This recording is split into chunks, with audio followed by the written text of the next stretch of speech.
கோடை காலம் வந்துருச்சு, எந்த மாதிரியான உணவுகள் எடுக்கணும்ன்ற ஒரு கன்ஃபியூஷன் நிறைய பேருக்கு இந்த மாதிரி இருக்கும்போது நான் எந்த பழங்கள் சாப்பிடலாம், இல்லை கோடை காலத்தில் உடல் உஷ்ணம் அதிகமாகாமல் இருக்க பழங்களை தவிர வேறு என்னென்ன சாப்பிடலாம், நம்ம கோடை காலத்தில் அவாய்ட் பண்ண வேண்டிய ஃப்ரூட்ஸ் அப்படின்னு பார்த்து சாப்பிடும்போது உடலில் அது அதிகமான உஷ்ணத்தை ஏற்படுத்தாமல் இருக்கும்.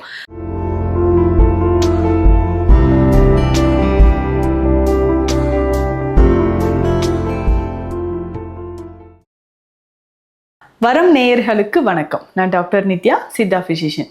கோடை காலம் வந்துருச்சு, எந்த மாதிரியான உணவுகள் எடுக்கணும்ன்ற ஒரு கன்ஃபியூஷன் நிறைய பேருக்கு இருக்குது. அதுவும் கோடை காலத்திற்கு ஏற்ற பழங்கள் என்னென்ன சாப்பிடலாம், ஸோ இந்த டவுட் இருக்குது. நான் டயபெட்டிக் பேஷண்ட்ஸுங்க, இல்லை நான் பிபி எனக்கு அதிகமாக இருக்குது, இந்த மாதிரி இருக்கும்போது நான் எந்த பழங்கள் சாப்பிடலாம், இல்லை கோடை காலத்தில் உடல் உஷ்ணம் அதிகமாகாமல் இருக்க பழங்களை தவிர வேறு என்னென்ன சாப்பிடலாம், இது நிறைய பேருக்கு இருக்கக்கூடியது. மேம் எனக்கு டயட் சொல்லுங்கள், ஸோ சம்மருக்கு நான் ஃபாலோ பண்ணக்கூடிய டயட் சொல்லுங்கன்ட்டு நிறைய பேர் கேட்டுட்டு இருந்தீங்க. முக்கியமாக பார்த்தோம்னா எல்லாருக்குமே ஏற்ற ஒரு உணவு முறை கோடை காலத்தில் என்னன்றதை இந்த பதிவில் பார்க்கலாம். பொதுவாக நம்ம கோடை காலத்தில் அவாய்ட் பண்ண வேண்டிய ஃப்ரூட்ஸ் அப்படின்னு பார்த்தோம்னா சில வகையான ஃப்ரூட்ஸ் மட்டும் நம்ம அவாய்ட் பண்ணிக்கலாம். அதுவும் முக்கியமாக இந்த சிறுநீரக பிரச்சனை இருக்கிறவங்க மெயினாக தவிர்க்க வேண்டியது. ஏன்னா நம்ம கிட்னி ப்ராப்ளம் தான் மெயினாக பார்க்குறோம், ஸ்பெஷலாக ட்ரீட்மெண்ட் அதுக்காக கொடுக்குறோம்.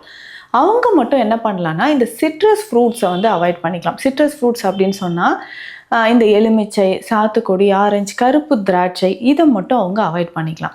மற்றவர்கள் எல்லாருமே இந்த சிட்ரஸ் ஃப்ரூட்ஸை, முக்கியமாக இந்த எலுமிச்சை எல்லாமே நம்மளுடைய கோடை காலத்தில் எல்லோரும் பயன்படுத்தக்கூடிய ஒரு கனி அப்படின்னு சொல்லலாம்.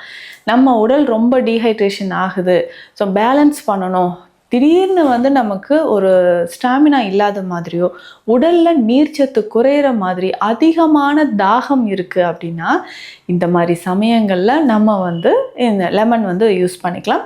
லெமன் அப்படின்னு சொல்கிறது சாறு, எலுமிச்சை சாறு நம்ம பயன்படுத்தணும். பொதுவாகவே எலுமிச்சை சாறு எப்படி நம்ம பயன்படுத்தலாம் அப்படின்னா, ஒரு சிலர் நிறைய சுகர் போட்டு லெமன் ஜூஸ் நிறைய ஆட் பண்ணி குடிப்பாங்க. அப்படி தேவையில்லை. ஒரு கிளாஸ் நம்ம எடுத்துக்கிறோம் அப்படின்னா ஒரு கிளாஸ் தண்ணீரில் ஒரு 10-15 துளி எலுமிச்சை சாறு விட்டு அந்த மாதிரி தான் நம்ம டைலூட் பண்ணி குடிக்கணும். ஸோ அதிகமாக நம்ம ஒரு சிலர் ஒரு பழம் எடுத்துக்கிட்டு சும்மா ஒரு 2 கிளாஸ் தண்ணியோ 3 கிளாஸ் தண்ணி விட்டுட்டு சுகர் நிறைய ஆட் பண்ணி ஐஸ் க்யூப்ஸ்லாம் போட்டு குடிப்போம். அந்த மாதிரி வேண்டாம். நம்ம உடலில் நீர்ச்சத்து மெயின்டைன் ஆகணும்னா இதுதான் சிறந்த வழி. அதுவும் இல்லாமல் இதில் இருக்கக்கூடிய சிட்ரிக் ஆசிட் நம்மளுடைய பற்களையும் சரி குடல் பகுதிகளையும் சரி புண்களை ஏற்படுத்தாமல் இருக்கணும்னா எலுமிச்சை சாறு பயன்படுத்துறது இப்படி தான். ஒரு கிளாஸ் தண்ணியில் ஒரு 10-15 துளி எலுமிச்சை சாறு விட்டு நம்ம அப்படியே பருக்கணும். வேணும்னா கொஞ்சமாக இதில் தேன் கலந்துக்கலாம். நிறைய சுகர் ஆட் பண்ணி குடிக்கும்போது நம்ம உடலுக்கு அப்போதைக்கு ஓகே அப்படின்னாலும் உடலுக்கு நிறைய தீங்கு விளைவிக்கிறதுக்கான வாய்ப்புகள் இருக்குது.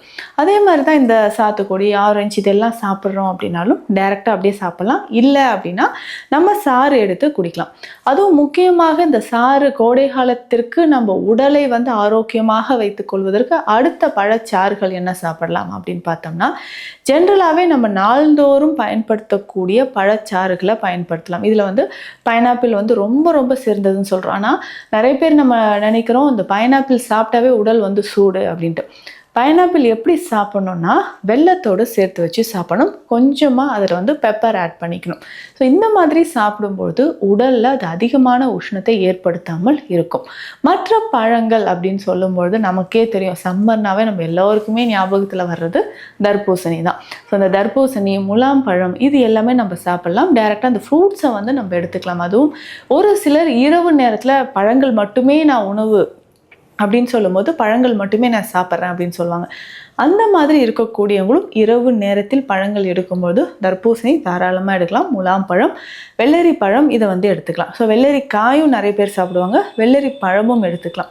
ஸோ எது சாப்பிட்டாலும் நம்ம அப்படியே கடித்து சாப்பிட்றது ரொம்ப நல்லது. ஜூஸாக நீங்கள் குடிக்கிறத விட பழங்கள் முழுவதுமாக நம்ம எடுக்கும்போது அதில் இருக்கக்கூடிய முழு சத்துக்கள், நார் சத்துக்கள் நமக்கு கிடைக்க ஆரம்பிக்குது.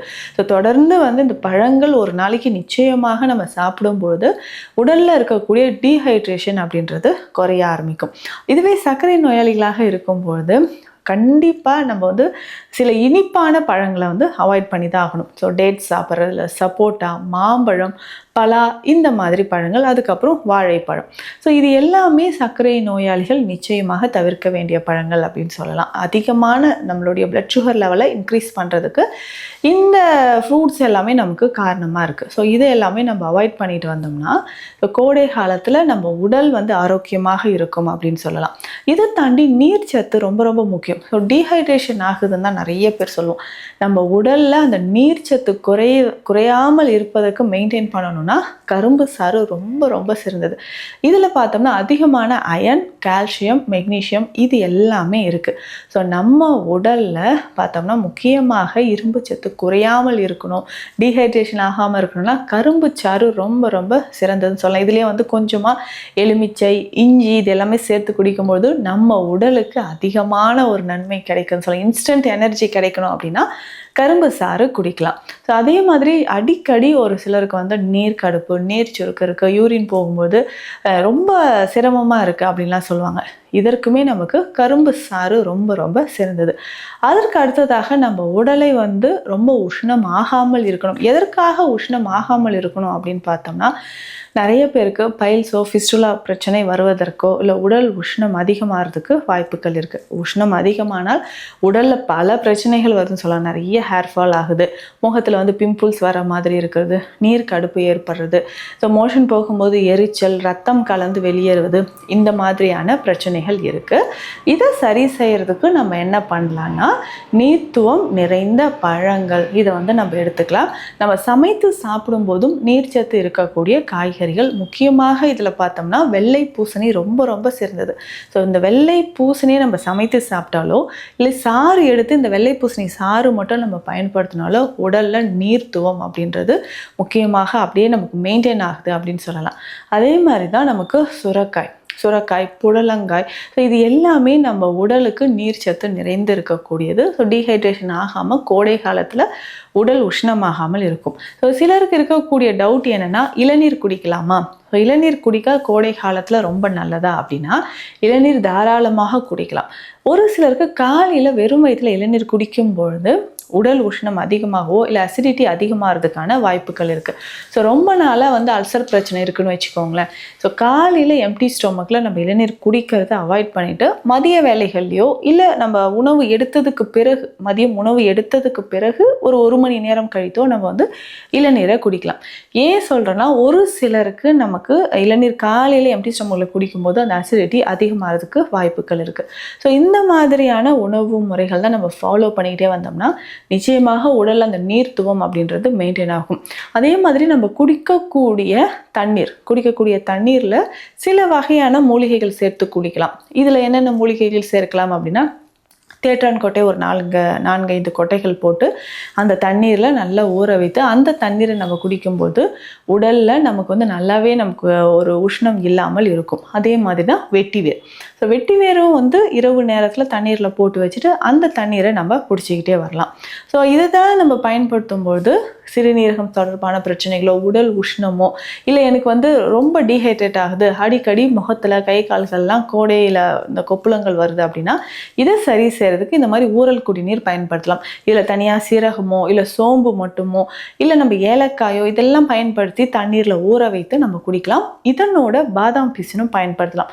பாதாம் பீசன் அப்படின்னு சொல்லும்போது இதனோட மருத்துவ குணங்கள் ரொம்ப ரொம்ப அதிகம். நம்ம வந்து ஏதோ ஃப்ரூட் ஜூஸஸ் குடிக்கிறோன்னு வச்சுக்கோங்களேன், ஃப்ரூட் ஜூஸஸ்லேயும் ஒரு 1/2 ஸ்பூன் அளவுக்கு பாதாம் பீசன் போட்டு குடிக்கலாம். நான் ஒரு சின்ன பீஸ் வந்து பாதாம் பீசனை இரவு நேரத்துலேயே தண்ணீரில் ஊற வச்சுட்டு அந்த தண்ணீர் ஊற வச்சுட்டு அதில் காலையில் பார்த்தோம்னா நல்லா பெருசாக நல்லா உப்பி வந்திருக்கும். ஸோ அந்த பாதாம் பீஸ்னால் நம்ம வந்து ஏதாவது ஃப்ரூட் ஜூஸஸ் குடிக்கிறோம், மோர் குடிக்கிறோம், நீர் ஆகாரம் அப்படின்னா அதனோடு சேர்த்து நம்ம பயன்படுத்தும் போது உடலில் வந்து நல்லாவே குளிர்ச்சி ஏற்பட வாய்ப்பு இருக்குது. ஸோ உடல் உஷ்ணம் அதிகமாக இருக்குன்னா என்னென்ன பழங்கள் இல்லை கோடை காலத்தில் என்ன பழங்கள் எடுக்கலாம், யாரெல்லாம் எந்த மாதிரி நம்ம உடலில் நீர்ச்சத்து குறையாமல் பார்த்துக்கலாம் அப்படின்ற ஒரு மருத்துவ தகவலை இந்த பதிவில் நான் உங்களுக்கு ஷேர் பண்ணியிருக்கேன். மீண்டும் அடுத்த பதிவில் சந்திக்கலாம். மருத்துவம் தொடர்பாக உங்களோட உடல்நலம் தொடர்பான ஏதாவது சந்தேகங்கள் இருந்தால் ஸ்க்ரீனில் இருக்கிற நம்பருக்கு காண்டாக்ட் பண்ணுங்கள். மீண்டும் அடுத்த பதிவில் சந்திக்கலாம். நன்றி.